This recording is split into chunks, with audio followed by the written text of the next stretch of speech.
दिवाली की रात महालक्ष्मी और गणेश जी की पूजा संपन्न होने के बाद महिलाएं और परिवार के अन्य सदस्य भी कुछ विशेष कार्य करती हैं जो घर में सुख, समृद्धि और सकारात्मक ऊर्जा बनाए रखने के लिए शुभ माने जाते हैं। दिवाली की रात पूजा संपन्न होने के बाद महिलाएं करें ये 10 शुभ कार्य। दिवाली की रात लक्ष्मी पूजन का विशेष महत्व होता है। पूजा समाप्त होने के बाद भी रात भर माता लक्ष्मी को प्रसन्न रखने और उनका स्थायी वास घर में बनाए रखने के लिए कुछ खास काम किए जाते हैं। यहाँ 10 महत्वपूर्ण कार्य दिए गए हैं जो पूजा के बाद महिलाओं को या परिवार के सदस्यों को जरूर करने चाहिए। 1. मुख्य दीपक अखंड ज्योत को रात भर जलने दें। पूजा के दौरान जलाया गया मुख्य दीपक, जिसे अखंड ज्योत भी कह सकते हैं, और अन्य सभी दिए पूरी रात जलते रहने चाहिए। ये माना जाता है कि माता लक्ष्मी रात के समय घर में भ्रमण करती हैं और प्रकाश से ही आकर्षित होती हैं। क्यों करें? ये देवी लक्ष्मी के स्वागत और उनके स्थायी वास का प्रतीक है। महिलाएं क्या करें? ये सुनिश्चित करें कि दियों में पर्याप्त तेल या घी है ताकि वे सुबह तक जलते रहें। विशेषकर मुख्य पूजा स्थल का दीपक अखंड ज्योत बुझना नहीं चाहिए। यदि कोई दीपक बुझने लगे तो उसमें तुरंत तेल घी डाल दें। 2. तिजोरी या धन रखने के स्थान पर विशेष उपाय करें। दिवाली की रात को धन के स्थान को पूजित करके स्थायी रूप से धन को घर में बांधा जाता है। क्यों करें? ये धन की स्थिरता और वृद्धि के लिए किया जाता है। महिलाएं क्या करें? पूजा में रखी गई हल्दी की गांठों, यदि रखी हो, या कौड़ियों को अगले दिन सुबह ब्रह्म मुहूर्त में पीले लाल कपड़े में बांधकर तिजोरी में रख दें। पूजा के बाद कुछ लोग श्री यंत्र या महालक्ष्मी यंत्र को भी तिजोरी में स्थापित करते हैं। तिजोरी में थोड़ी सी अक्षत, साबुत चावल और कुछ सिक्के जिनकी पूजा हुई हो रखें। 3. कनकधारा स्तोत्र या श्री सूक्तम का पाठ करें।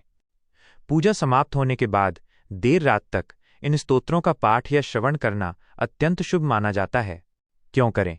कनकधारा स्तोत्र और श्री सूक्तम देवी लक्ष्मी को समर्पित हैं और इनका पाठ दरिद्रता दूर करके धन धान्य की वृद्धि करता है।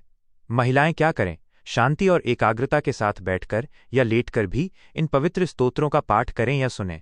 ये घर के माहौल को दिव्य और सकारात्मक ऊर्जा से भर देता है। 4.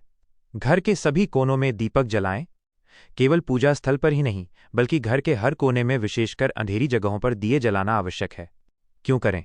यह नकारात्मक ऊर्जा को दूर करता है और पूरे घर को माता लक्ष्मी के स्वागत के लिए प्रकाशित करता है। महिलाएं क्या करें? मुख्य द्वार के दोनों ओर घी या तेल का एक एक दीपक अवश्य रखें। तुलसी के पौधे के पास, जल के स्थान, नल पानी की टंकी के पास और छत पर भी दीपक जलाएं।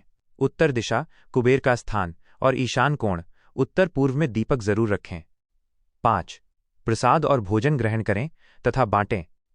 पूजा समाप्त होने के बाद सबसे पहले भगवान को भोग लगाए गए प्रसाद का वितरण और ग्रहण करना चाहिए। क्यों करें? प्रसाद ग्रहण करना पूजा की पूर्णता और भगवान के आशीर्वाद को स्वीकार करना माना जाता है। महिलाएं क्या करें? परिवार के सभी सदस्यों में और यदि संभव हो तो पड़ोसियों में भी पूजा का प्रसाद जैसे खील, बताशे, मिठाई आदि वितरित करें। पूजा के बाद हल्का और सात्विक भोजन ग्रहण करें। 6. माता पिता और बड़ों का आशीर्वाद लें। पूजा के बाद घर के सभी बड़ों के चरण छूकर आशीर्वाद लेना एक महत्वपूर्ण परंपरा है। क्यों करें? बड़ों का आशीर्वाद घर में सुख, शांति और सौभाग्य लाता है। महिलाएं क्या करें? अपने पति, सास, ससुर, माता पिता और परिवार के अन्य बड़े सदस्यों के पैर छूकर उनसे सुख समृद्धि की कामना करें। 7. झाड़ू को सुरक्षित स्थान पर रखें। दिवाली के दिन नई झाड़ू की पूजा करना शुभ माना जाता है, इसलिए पूजा के बाद उसे सम्मानपूर्वक रखना चाहिए। क्यों करें? झाड़ू को माता लक्ष्मी का प्रतीक माना जाता है। महिलाएं क्या करें?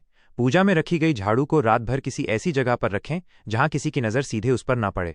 उसे खड़ा करके नहीं रखना चाहिए। 8. घर में शांति और मधुरता बनाए रखें।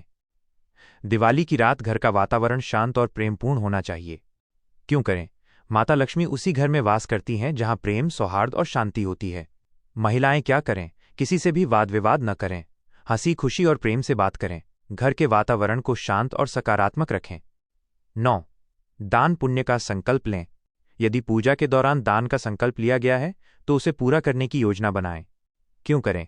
दान पुण्य से अर्जित धन की शुद्धता बनी रहती है और पुण्य की प्राप्ति होती है।